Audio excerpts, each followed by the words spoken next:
afternoon's screening. We will first have a short film from Belgium called Lan. It's directed by Nina Landau, and it's 7 minutes long. That will be followed by Dear Fredy, which is making its New York premiere here at the festival. We're really proud and excited to share the film with you. The director of the film, Ruby Gott, unfortunately could not be with us, but we are very excited to have Professor Annette Insdorf here. Before I introduce her, let me just thank the Office of Cultural Affairs of the Consulate General of Israel, and let me ask you to please turn off your cell phones. Annette Insdorf has been a great friend to the New York Jewish Film Festival. She's professor of film at Columbia University and author of several books, including Indelible Shadows, Film and the Holocaust, and most recently, Cinematic Overtures, How to Read Opening Scenes. Please join me in welcoming Annette Insdorf.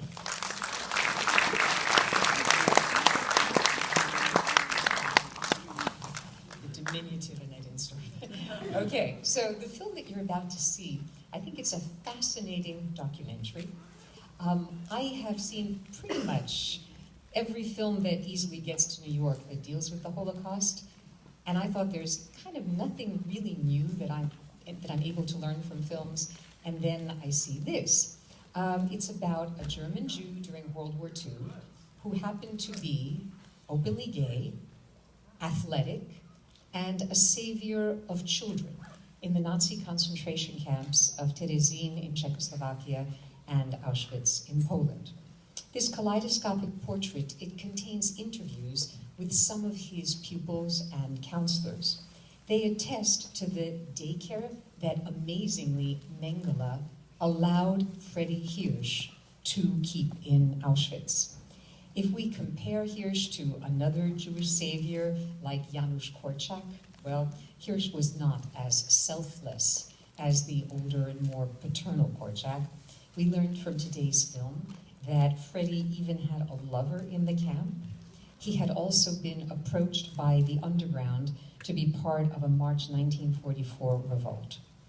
Now, I sometimes question the use of animation in a documentary, but for today's film, I found it quite effective.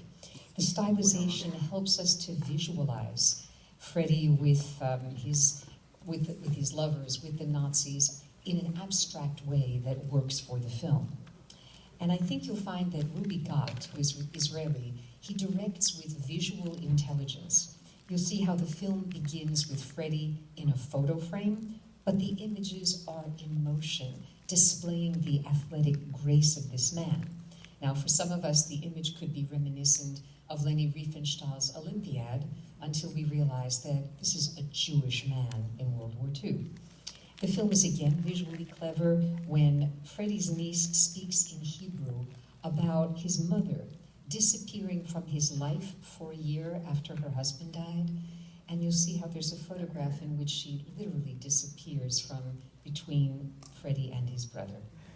Among the interview subjects is Dina Gottlieb Babbitt, who I recall from two very fine previous documentaries. One was As Seen Through These Eyes, and the other Because I Was a Painter. And in all of these films, she speaks so eloquently, in this case today about how wonderful Fredy was and that he happened to be gay.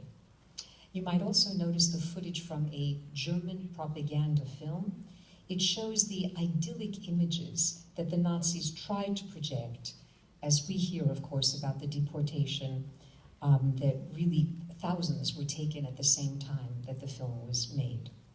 One of the loveliest interviewees in this film is Zuzana Rudičková, although she is not identified as a Czech harpsichordist. Well, music was part of survival in Auschwitz too, and you'll note perhaps the children's choir singing Ode to Joy. I learned that there is another documentary about Fredy Hirsch, Heaven in Auschwitz, directed by Aaron Cohen in 2016. Its country of origin is Mexico. Wow.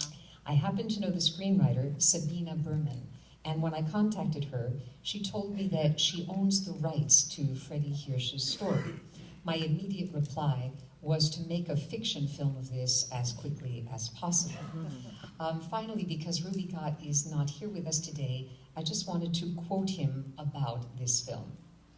Fredy was completely open about his sexuality. Everyone knew he was gay. Everyone knew he had a lover. When I started working on the film, I thought that maybe he was not properly commemorated because of homophobia. But during my work, I discovered that people accepted his sexuality.